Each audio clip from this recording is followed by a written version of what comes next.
వాక్యాలు చదువుకుందాం. నా మాట విని నన్ను పంపిన స్వాధీనించేవాడు నిత్య జీవం గలవాడు, వాడు తీర్పు రాక మరణంలో జీవనం.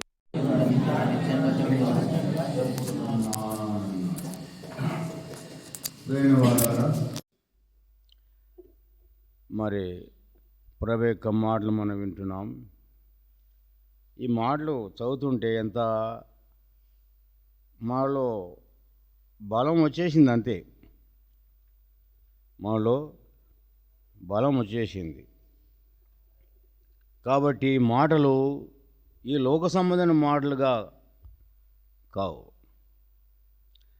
పరలోక సంబంధమైనవి, పరలోకంలో ఉండే నిమిత్తమై,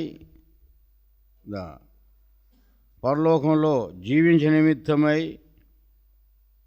మనకు కనుగరించబడిన ఈ జీవంగల మాటలేవి. జీవంగల మాటలు మనం చదువుకున్నాం. వాటిని మనం ఏం చేయాలి? మనము నెమ్మరు వేయాలి. పశువు గడ్డి తింటుంది, గడ్డి తిని తర్వాత నెమరేస్తుంది. నెమరేంది దానికి మరి బాగుండదు. కాబట్టి మనం వాక్యాన్ని విన్నాం, దాన్ని మళ్ళీ తిరిగి మనం నెమరు వేసుకోవాలి. ఈ జీవంగల వాక్యాలు ఏమిటి, జీవన వాక్యాలు ఏమిటి అని మనం నెమరు వేసుకొని ధ్యానించాలి, వాటిని ధ్యానించాలి. కొరింథీయులకు రాసిన పత్రిక 1 కొరింథీ 15వ అధ్యాయం.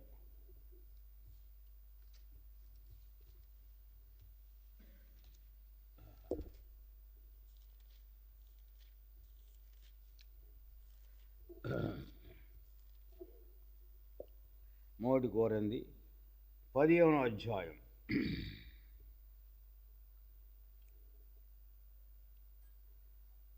ఇక్కడ మనం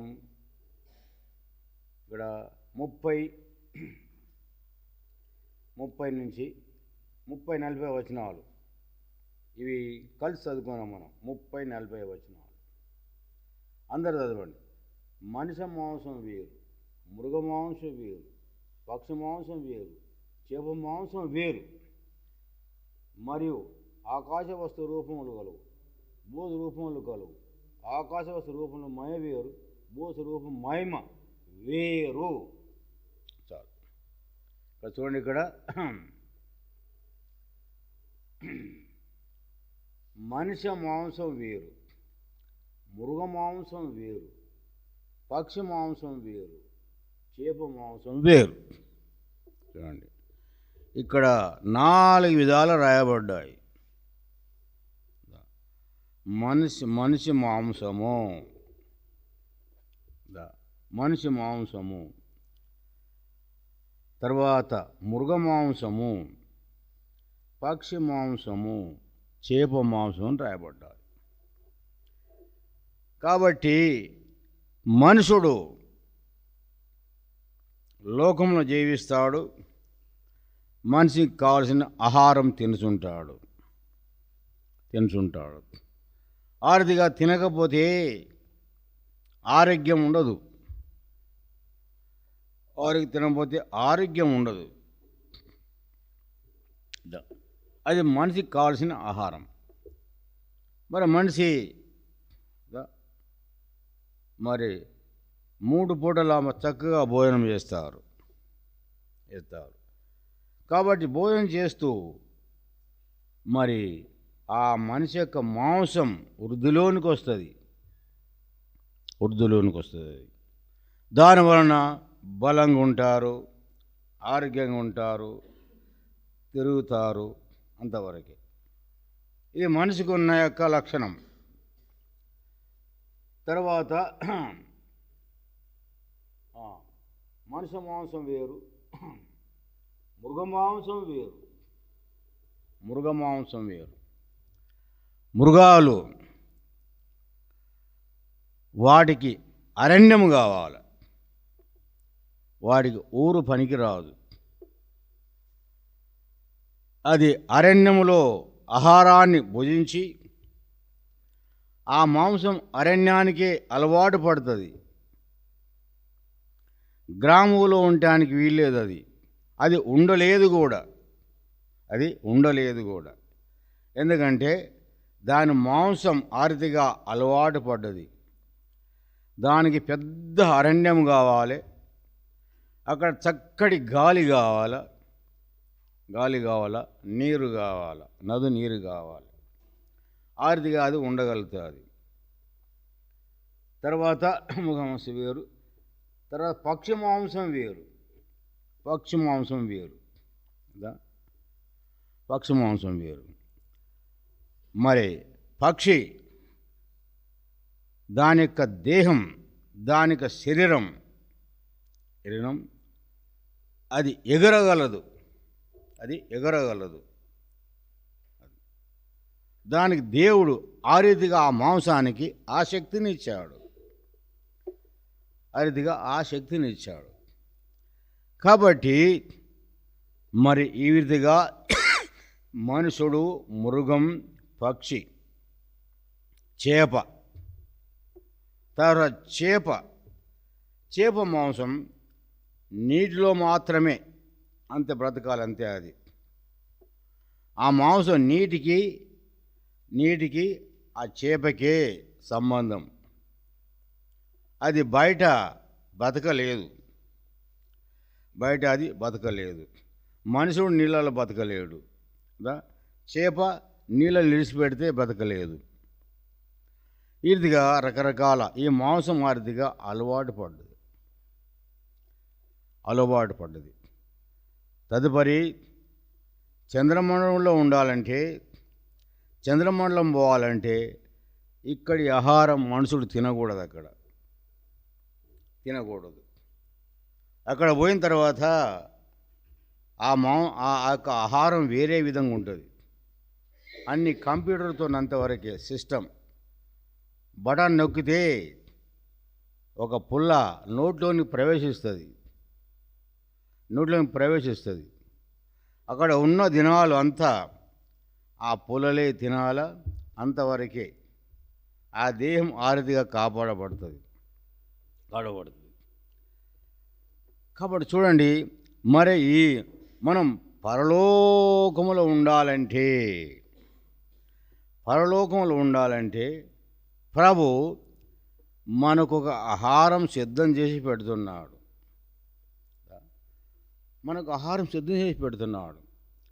అందుకని యోహాను సువార్తకు వద్దాం.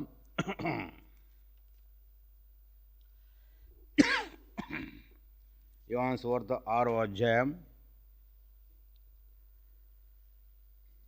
47. విశ్వసించువాడే నిత్య జీవం గలవాడు, జీవాహారం నేనే అంటున్నాడు ప్రభు.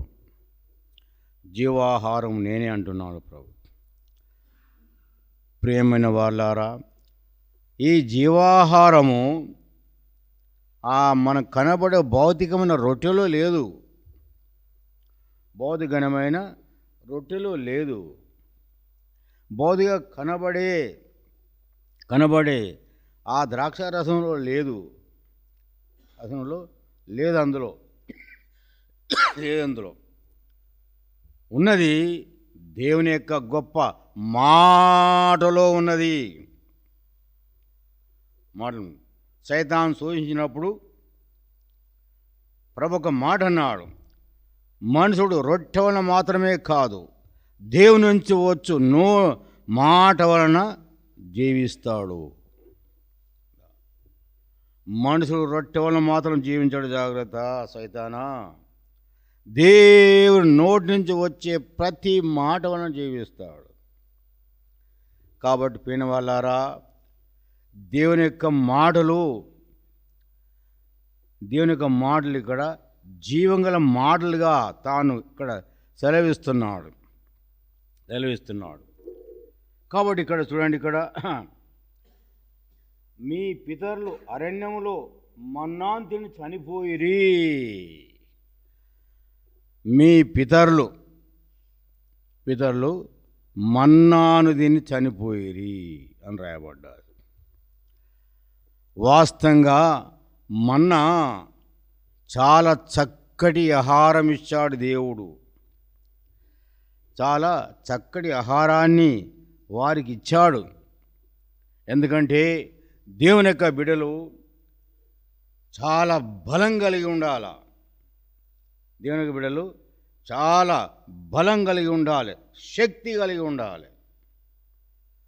శక్తి కలిగి ఉండటానికే మరి ప్రభు మన్నాను కురిపించాడు.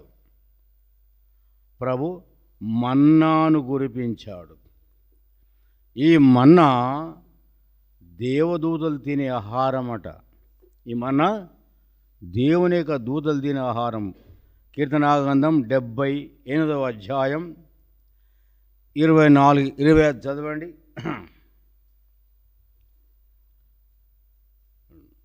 78వ అధ్యాయం 24, 25 చదవండి. మన్నాను కురిపించను, అణిగించను. మళ్ళీ గట్టిగా మంచిగా దేవదూతల ఆహారం నరులు భుజించిరి. ఈ మన్నా దేవుని యొక్క దూతలు తినే ఆహారమట. దేవుని యొక్క దూతలు తినే ఆహారం నరులు భుజించినారు అని రాయబడ్డది. నరులు భుజించినారు.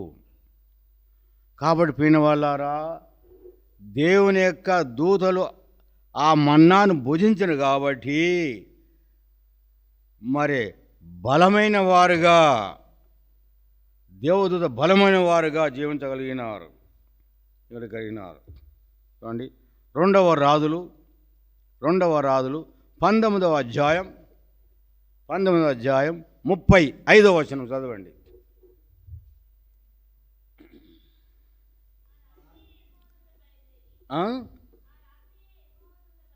ఆ రాత్రి యెహోవా దూత బయలుదేరి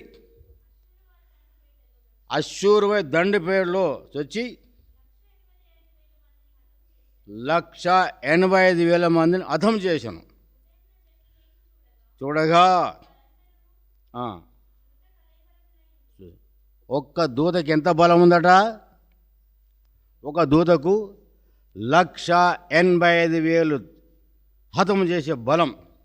అంటే అది సామాన్యమైన మాట. అది మనుషుల జ్ఞానం చేత సామాన్యమైన మాట. ఒక్క దూత 185,000 మందిని చంపగలిగే శక్తి కలది అన్నట్టు. అది శక్తి కలది. ప్రియ వాళ్ళారా, తన యొక్క ప్రజలు కూడా అలాంటి బలం కలగాలని ప్రభు మన్నాను కురిపించాడు. వాళ్ళు గురుపోతు బలం కలిగి శక్తి కలిగి ఉండాలని దేవుని యొక్క ఇష్టం. ఎందుకంటే వాళ్ళు రాక్షసులతో యుద్ధం చేయాలి. ఇక్కడ వాళ్ళు రాక్షసులతో యుద్ధం చేయాలి. యోషువ గ్రంథం 1 చదువుకుందాం మనం.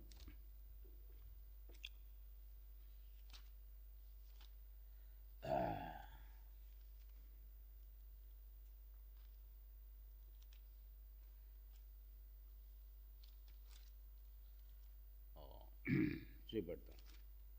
యోషువ గ్రంథం 12వ అధ్యాయం. యోషువ గ్రంథం 12వ అధ్యాయం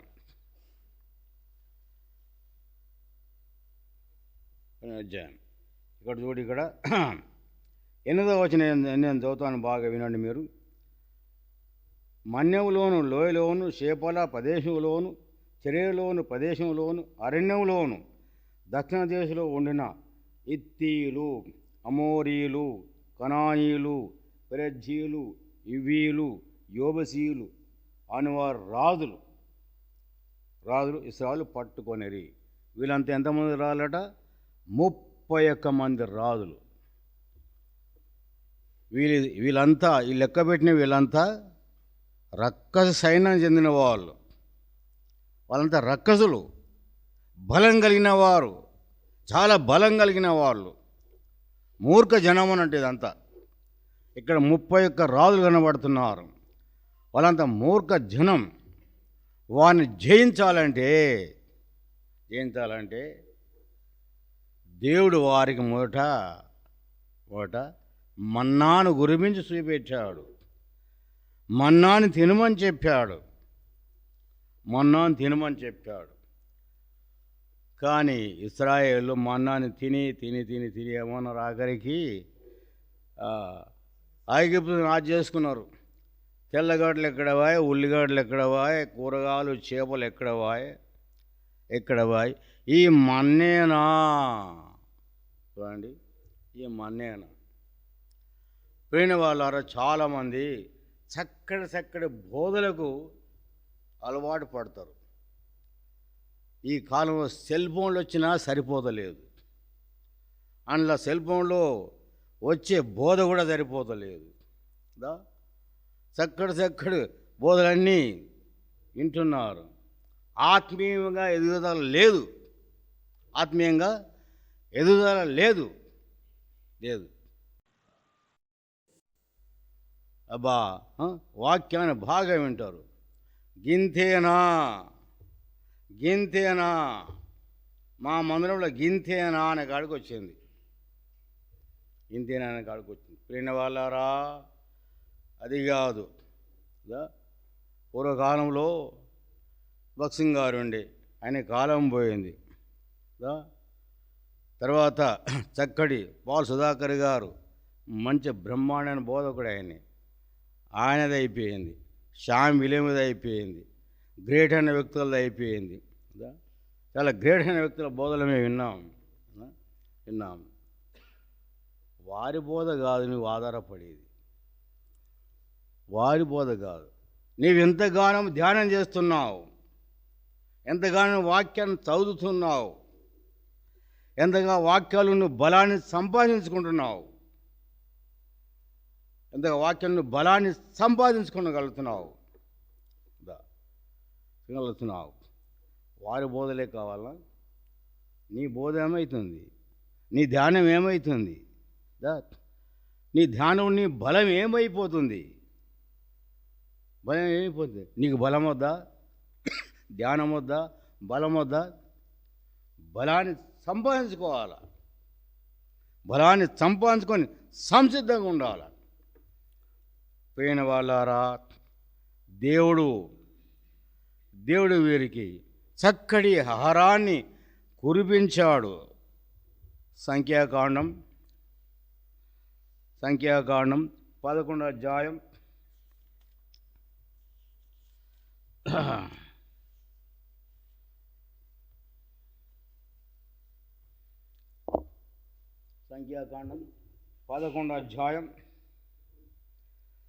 4వ వచనం, కొన్ని వచనాలు చదువుకుందాం మనం. వారి మధ్యనున్న మిశ్ర జనం మాంసాపేక్ష అధికంగా కనపరచగా ఇశ్రాయేలు మరలా ఏడ్చి, మాకెవరు మాంసం పెట్టెదరు? చదవండి.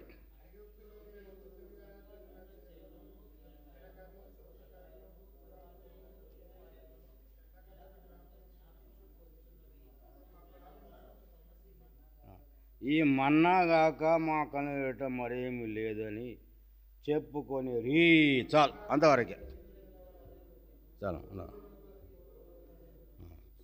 చూడండి, ఇక్కడ ఈ మన్నాగాక, ఈ మన్నా ఎవరు కురిపించారు? దేవుడు. ఈ మన్నాను దేవుడు కురిపించాడు. దేవుని మన్నా, దేవుడు సిద్ధం చేసిన మన్నా, దానికే వంక పెట్టారంటే దానికే వాళ్ళు వంక పెడుతున్నారు. కాబట్టి ఆ ప్రకారం చూస్తే ప్రతి బోధకు వంకే ఉంటుంది. ప్రతి బోధకు వంకే ఉంటుంది. పోయిన వాళ్ళారా, ఆరేది కాకుండా మన ధ్యానం ఏమైంది? కీర్తన గ్రంథం 3వ అధ్యాయంలో మనకు చక్కటి ధ్యానం ఉన్నది. దాన్ని చదవండి, అందులో కనబడతాం మనకి బోధగా. చదవండి, నోటికి ఉండాలి అది. చదవండి, కీర్తన గ్రంథం 3వ అధ్యాయం, కీర్తనలు చదవండి. దుష్టుల ఆహ్లాదం చెప్పడం నడవక, పాపుల మార్గం నిలవక, అపాలు కుంతులు కూర్చుండక, యెహోవా ధర్మశాస్త్రం ఆయన దివారాత్రం దాన్ని ధ్యానించేవాడు ధన్యుడు. అతడు నీటి కాలువరు నాటబడినదై ఆకువాడ పొలం చెట్టు వలె నుండెను, అదే తేనిదంతయు సఫలం మగునని రాయబడ్డదా లేదా? రాయబడ్డదా లేదా? చాలు. కాబట్టి మన వాక్య ధ్యానంలో బలం సంపాదించుకుంటున్నామా? వాక్య ధ్యానంలో మనకు శక్తి ఉన్నదని ప్రభు చెప్తున్నాడు. ఇక్కడ శక్తి ఉందని ప్రభు చెప్తున్నాడు. కాబట్టి పోయిన వాళ్ళారా, ఒక విశ్వాసి చక్కగా ఎదగాలంటే, బలంగా ఉండాలంటే, బలంగా ఎదగాలంటే, ఈ లోకంలో ప్రతి వారిని దైవ జ్ఞానం చేత ఎదిరించాలంటే దైవ జ్ఞానం పోయిన వాళ్ళారా, ఈ దైవ జ్ఞానాన్ని మనం సంపాదించుకుంటున్నామా? చూడండి, పరలోక మన్నానికే వాళ్ళు వంకబెట్టేశారు. ఆ పరలోక మన్నా దేవదూతలు తిని 185,000 మందిని హతం చేసింది. పోయిన వాళ్ళారా, ఇప్పుడు మనం పాలు పొందే మన్నా 185,000 మందిని హతం చేసే దేవదూతలు కాదు. ఈ మన్నా దేవదూతలకు దొరకదు. ఈ మన్నా దేవదూతలకు లేదు. ఈ మన్నా దేవదూతలకు లేదు, దొరకంది. అది కేవలం ఈ మన్నా ఒక విశ్వాసికే దొరుకుతుంది. అంతే. ఒక విశ్వాసియే సంపాదించుకున్నాడు. ఆ విశ్వాసిగా తన యొక్క మన్నాను ప్రభు అనుగ్రహిస్తున్నాడు.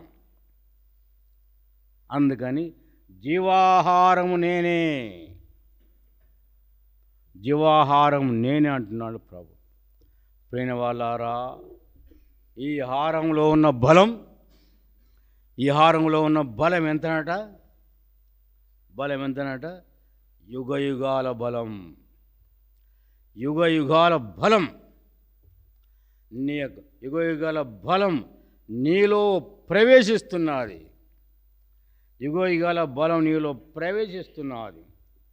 కాబట్టి లోకంలో ఉండగానే నువ్వు చెప్పేస్తున్నావు.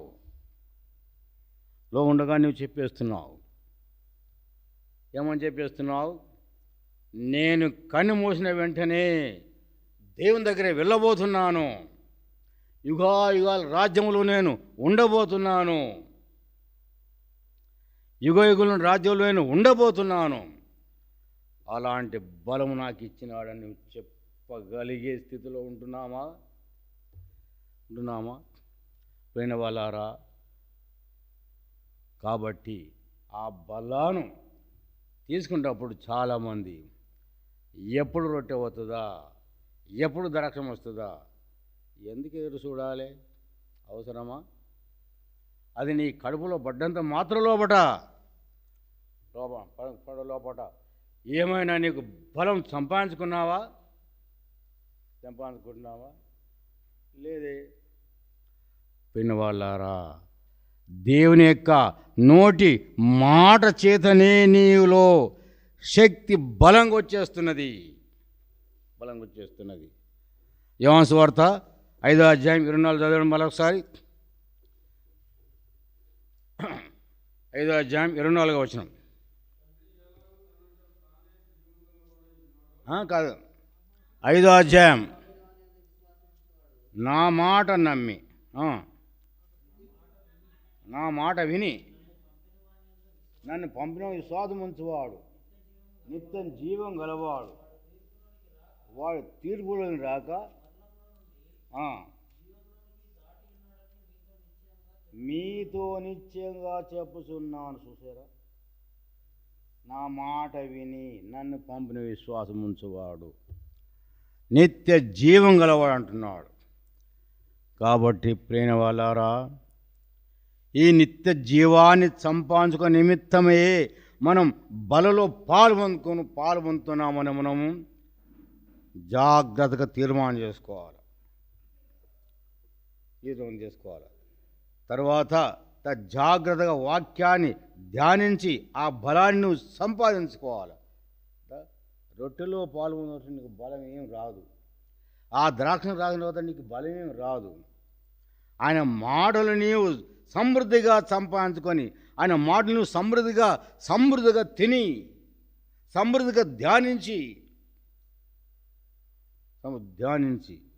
నువ్వు సంసిద్ధంగా ఉండాలని ప్రభు భౌతికంగా ఆ బలం మీ మధ్య పెట్టి చూపుతున్నాడు.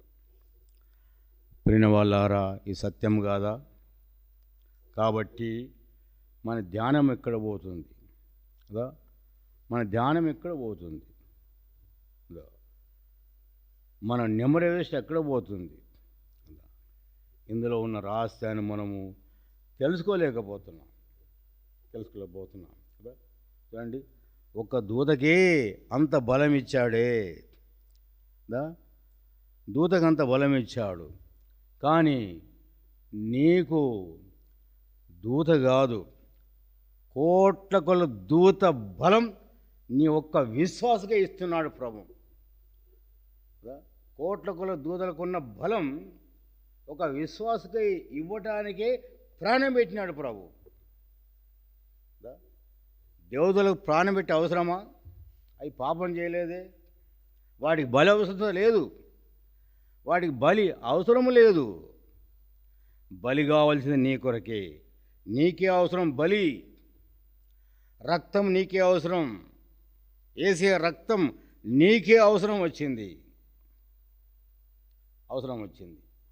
కాబట్టి నీవు ఇప్పుడు యుగ యుగాల బలాన్ని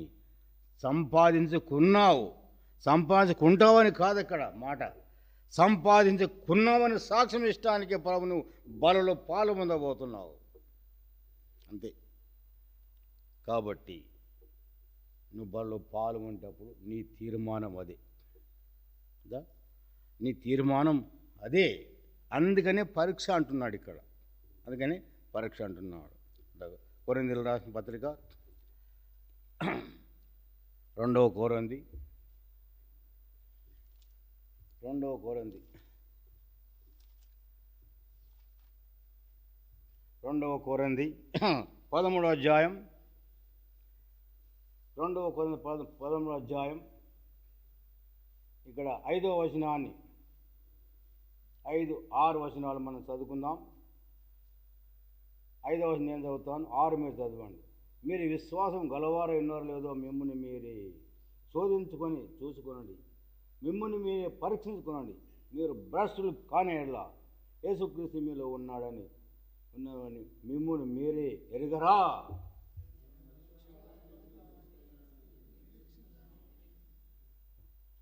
కాబట్టి ఇక్కడ మీరు విశ్వాసం గలవారై ఉన్నారో లేదో మిమ్మల్ని మీరే శోధించుకొని చూసుకోండి, మిమ్మల్ని మీరే పరీక్షించుకోండి అంటున్నాడు. కాబట్టి పిన్నవాళ్ళారా, నువ్వు వాక్య ధ్యానంలో నువ్వు ఆ బలాన్ని సంపాదించుకుంటున్నావా? దేవదూతలకు మన్నాను పంపిస్తున్నాడు దేవుడు, ప్రతిదినం పంపిస్తున్నాడు. ఆ మన్న భుజిస్తున్నారు వాళ్ళు. భుజించి ఒక్క దేవతను కొన్న బలం 1,80,000 చంపే బలం ఇచ్చాడు. కానీ నీకు 1,80,000 మంది బలం కాదు నీది, 1,80,000 చంపే బలం కాదు నీది. గ్రేట్ అయిన బలం ఇస్తున్నాడు. ఫ్రెండ్ వాళ్ళారా, అలాంటి బలాన్ని నేను సంపాదించుకుంటున్నానా లేదో మిమ్ముని మీరే పరీక్షించుకోనండి, మిమ్ముని మీరే పరిశీలించుకోనండి. 3 కొరింథీ 11:28 ఏమన్నది? ఇక్కడ ఏమన్నది? చదవండి ఆ వాక్యం. కాబట్టి ప్రతి మనుషుడు తను తాను పరీక్షించుకునేవాళ్ళను. ప్రతి మనుషుడు తన్ను తాను పరీక్షించుకోవాలంటే ఏదో తప్పు చేస్తున్నాను కాదు ఇక్కడ పరీక్ష. ఏదో అయ్యా నేను తప్పు చేసిన అయ్యా, తప్పకు నువ్వు బలకాడ పరీక్షవలసిన పని ఏం లేదు. నీ ఇంట్లో కూర్చుని, అయ్యా నేను పొలాన్ని తప్పు చేసిన తండ్రి, ఇక నన్ను క్షమించయ్యా, అయ్యా నన్ను క్షమించు, అయ్యా నన్ను కడుగు, నన్ను పవిత్రపరచు అంటే సరిపోయింది అంతే. కానీ బల దగ్గర రావాల్సిన పని ఈ పరీక్ష వేరే. ఈ పరీక్ష యుగాల బలాన్ని సంపాదించుకునే పరీక్ష ఇది. యుగాల బలాన్ని సంపాదించు పరీక్ష. వారు యుగములు రాజ్యం చేయుదురు. ప్రకటన 22:5 ఉన్నది కదా, వారు యుగములు రాజ్యం చేయుదురు. వారు యుగములు రాజ్యం చేయుదురు. కడుపున వాళ్ళారా, మనం సామాన్యమైన వారం కాదు. విశ్వాసి సామాన్యమైన మనిషి కాడు. దేవుని చేత ఉండే బలం సంపాదించుకుంటున్నాడు. దేవుని చేత దేవుని చూసే బలం సంపాదించుకుంటున్నాడు. ఏ దేవదూత కూడా దేవుని దగ్గర రాలేదు, దేవుని తిలకించి చూడలేదు. ఆ శక్తి వారికి ప్రభు ఇవ్వలేదు. కేవలం పాపంలో పతనమైన మానవునికి ఆ బలం ఇస్తున్నాడు ప్రభు. ఏం ప్రేమ అది! ప్రేమ వాళ్ళారా, ఒక్క విశ్వాసి దేవుని చేత సదాకాలం ఉండే బలం కలిగి ఉంటున్నాడు. ప్రకటన గ్రంథం 3:21. ప్రకటన గ్రంథం 3:21 చదవండి.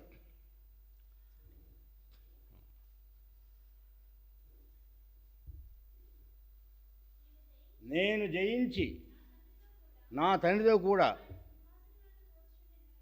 ప్రకారం జయించి వాడిని నాతో కూడా కూర్చునిచ్చేదను. మీద వచనం చదవమ్మా. మీద వచనం.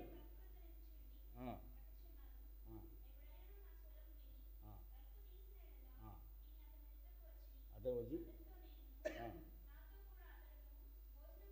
చూసారా, నాతో కూడా అతడు ఏం చేస్తాడట, దేవుని చేత భోజనం చేస్తున్నావు. ఇప్పుడు నీవు దేవుని చేత కలిసి భోజనం చేస్తున్నావు. వాళ్ళారా, దేవుని చేత కలిసి భోజనము, అది ఏ భోజనం? పరలోక భోజనం. అది పరలోక భోజనం. దాని రుచి బ్రహ్మాండమైంది. ఆ రుచిని నువ్వు వర్ణించలేవు, ఆ రుచిని నువ్వు చెప్పలేవు. కాబట్టి ప్రభు చేత నువ్వు భోజనం చేస్తున్నావు ఇప్పుడు కదా. మళ్ళీ చదవమా వాక్యాన్ని.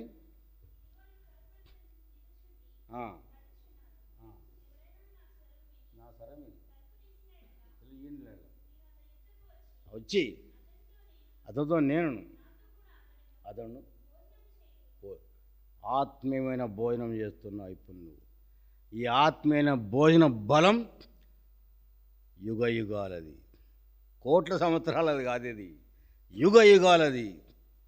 యుగాల బలాన్ని సంపాదించక నిమిత్తం బల్ల దగ్గరకు వచ్చావు. నువ్వు ప్రభు చేత భోజనం చేస్తున్నావు. నీతో కూర్చున్నాడు ప్రభు. విన్న వాళ్ళారా, తిరిగి ప్రభు చేత ఉండే భాగ్యం ఆయన సింహాసనం మనకు లభించినది. అరుదుగా నేను ఈ దినమున అలాంటి బలాన్ని సంపాదించుకుందామా? అలాంటి బలాన్ని సంపాదించే నిమిత్తమై ప్రభు 2020 నుంచి 2026 ప్రవేశపెట్టి ఈ దినమున మాట్లాడుతున్నాడు నీతోని. మాట్లాడుతున్నాడు. ఆ బలాన్ని కలిగి ఆ బలంతో మనం మాట్లాడుకొని వాళ్ళు చేవేద్దాం. ఆ రీతిగా ప్రభు నిన్ను నన్ను దీవించి తన మహిమార్థమయమల్ని కాపాడును కాదు.